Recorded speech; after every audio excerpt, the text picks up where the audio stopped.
Excuse me, জি বলেন। এই অ্যাড্রেসটা কোথায় বলতে পারবেন? এই অ্যাড্রেস আপনার কি দরকার? না, আমার বেস্ট ফ্রেন্ডের বিয়ে। ওরকম কোনো অনুষ্ঠান করছে না, বললো যে দেখতে গিয়ে বিয়ে হবে। এই অ্যাড্রেসে গিয়ে আপনার কোনো কাজ নেই, আজ বিয়েটা হচ্ছে না। কেন? কারণ কনে বিয়ে থেকে পালিয়েছে, তার বিয়েতে মত নেই। আপনি কিভাবে জানলেন? আপনার আমাকে দেখে কি মনে হচ্ছে? আপনাকে দেখে মনে হচ্ছে আপনি কোনো বিয়ে থেকে। ও, আপনার সাথেই আমার বন্ধুর বিয়ে হওয়ার কথা ছিল। ভালোই হলো, মানে আমার চেম্বারে একটা কাজ আছে, বিয়েটা হলে আজকে কাজটা হতো না। থ্যাংক ইউ আপনাকে। অদ্ভুত মানুষ তো আপনি। আমি বিয়ে থেকে পালিয়েছি, আপনি অবাক হচ্ছেন না? অবাক হওয়ার কি আছে? তার বিয়েতে মত নিয়ে আপনি পালাবেন, এটাই তো স্বাভাবিক, তাই না? আমি বিয়ে থেকে 3 বার পালিয়েছি। কেন, মেয়ে পছন্দ হয়নি? মেয়ে তো খুবই পছন্দ হয়েছে, খুবই সুন্দর, দেখলেই বিয়ে করতে ইচ্ছা করে। এই একটা আফসোসের কারণেই রাতে ঘুমোতো না, যে ইস, মেয়েটাকে বউ হিসেবে পেলাম না। মা, খিদে লেগেছে, কিছু খেতে দাও তো। সারাদিন কিছু খাইনি, বিয়ে খাবার দাবার বেঁচে গেছে না? তোদের বাসা থেকে পালিয়ে গেলি, আমাকে ভুলে যেতি। পাগল মা, জানিয়ে গেলে সেটাকে কি পালানো বলা হয়? তোর যে ছেলেটাকে পছন্দ না, এটা আমাকে আগে বললেই হতো। তুমি আমার কোনো কথা শোনো, আমি তো ছেলেকে দেখিনি, পছন্দ হবে। শোনো মা, এভাবে না বিয়ে হয়। একটা ছেলেকে বিয়ের আগে ওর সাথে কথা বলতে হবে, ওকে জানতে হবে, আগে দেখতে হবে যে ওকে আদৌ বিয়ে করা যাবে কিনা। কি বললি তুই?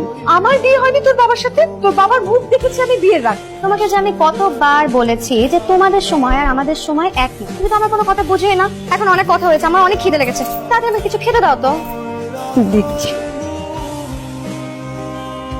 সেটা আমাকে মিথ্যে বলবো যে আজটা বিয়ে বলছি। আসতে পারি? জি আসুন। কালকে আমার আপনার সাথে বিয়ে হওয়ার কথা ছিল, আপনি আমাকে মিথ্যা বললেন কেন?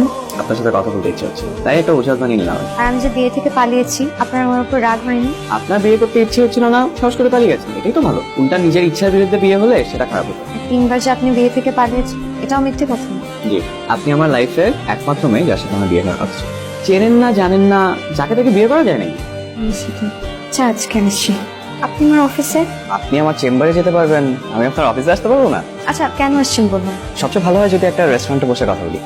যেটা বলতে চাচ্ছিলাম যে আমার আসলে বিয়ে শাদী করার খুব একটা ইচ্ছে ছিল, তো মা জোরাজুরি করে, তো একদিন হঠাৎ করে আপনার ছবি দেখে বললো দেখ কেমন লাগে। আপনি তো এমনিই দেখতে খুব সুন্দর, তাই ছবি দেখে খুব ভালো লেগে যায়, কিন্তু কি আর করা, হলো তো আর না। তাই আর বিয়ের কথা ভাবছিল। আপনার কি অবস্থা? মানে আপনি কি বিয়ের কথা ভাবছেন না? মানে করবেন না?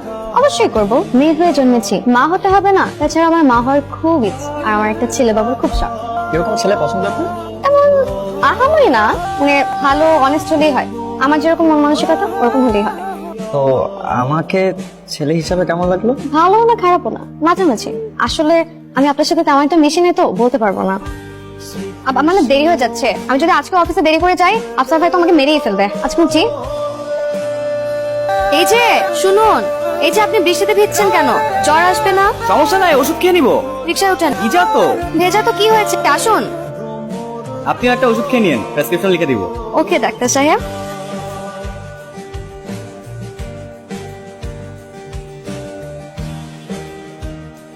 কি ব্যাপার, হঠাৎ জোরে ডাকলেন যে? কিছু ইম্পর্টেন্ট কথা বলার ছিল আপনাকে। আসলে আমি বুঝতে পারছি না যে আসলে কিভাবে বলবো আপনাকে, আপনি কিছু মনে করেন কিনা। বলেন না, আমি কিছু মনে করবো না। তিথি, আপনার সাথে তো আমার বিয়ে ঠিক হয়েছিল, আপনি বিয়ের আসর থেকে পালিয়ে গেছেন, দ্যাটস কে। আসলে আপনি আমাকে চিনতেন না, জানতেন না, দ্যাটস কমপ্লিটলি ফাইন। আমি আপনার ছবি দেখেই মানে আপনাকে আমার খুব ভালো লেগে যায়। স্বপ্ন দেখি যে আমাদের বিয়ে হবে, সেই স্বপ্ন পূরণ হয়নি, বাট দেখুন এত কিছু পরেও আসলে আপনার সাথে আমি যোগাযোগ করি, আমাদের কথা হয়, আমরা একসাথে ঘুরি ফিরি।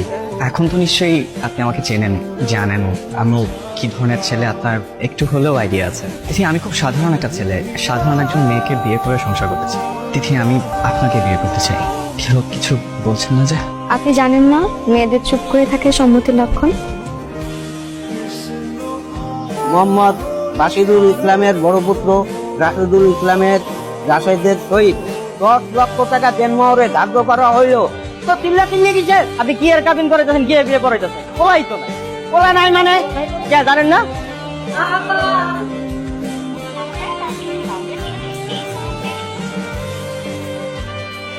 কি ভাই আসছেন কে? না ভাই, এমনি। আরে ভাই কি হয়েছে কন্যা, বিয়ে বাড়িতে পলাইছেন না? আরে না না ভাই, শেরওয়ানি আর পাগড়ি পইরা গেছিলাম বিসিএস পরীক্ষা দিতে, পারি নাই কিছু, পরে চলে আসছি। দেন কি ব্যবহার করতেছেন বুঝবো। মেয়েদের একটা অদ্ভুত গুণ আছে জানেন, তারা কষ্ট পেলে চোখের পানির মতো ছেড়ে ফেলতে পারে, ছেলেরা সেটা পারে না। আপনি জানেন মা আমাকে যখন আপনার ছবি প্রথম দেখায়, আমি কি ভেবেছিলাম মেয়েটার চোখে এত মায়া খায়, মেয়েটা এত নোট খায়। বিশ্বাস করেন, আপনার ছবি দেখে আপনার প্রেমে প্রেমে হাবুডুবু খাচ্ছি। যেদিন জানতে পারি যে আপনার সাথে প্রথম দেখাতে আমাদের বিয়ে হবে, আমার এক্সাইটমেন্ট আমি নিজেই ধরে রাখতে পারছি। আর বিয়ে করতে গিয়ে যখন জানতে পারলাম যে আপনি বিয়ে ছেড়ে পালাচ্ছেন, তখন ঠিক এরকম কষ্টই পেয়েছিলাম আমি। প্রতিশোধ নিলেন? তাহলে পালালেন কেন? শুনেছি বিয়ের পরে স্বামী স্ত্রীরা সুখ কষ্ট সব সমানভাবে শেয়ার করে। আজ কষ্টটা শেয়ার করবেন? কি বাচ্চা, এভাবে কেউ দুঃখ শেয়ার করে? বিয়ের পর কষ্ট পেলে আমিও এইভাবে দুঃখ শেয়ার করবো। অবশ্যই করবেন। আমি এইভাবে দুঃখ শেয়ার করবো না, কারণ আমি আপনাকে দুঃখ দিতে চাই না। আমিও চাই না। এখন বিয়ে কিভাবে হবে? কাজে তো চলে গেছে। কাজী অফিসে কাজী সাহেব সহ আমার বন্ধুরা অপেক্ষা করছে আমাদের জন্য।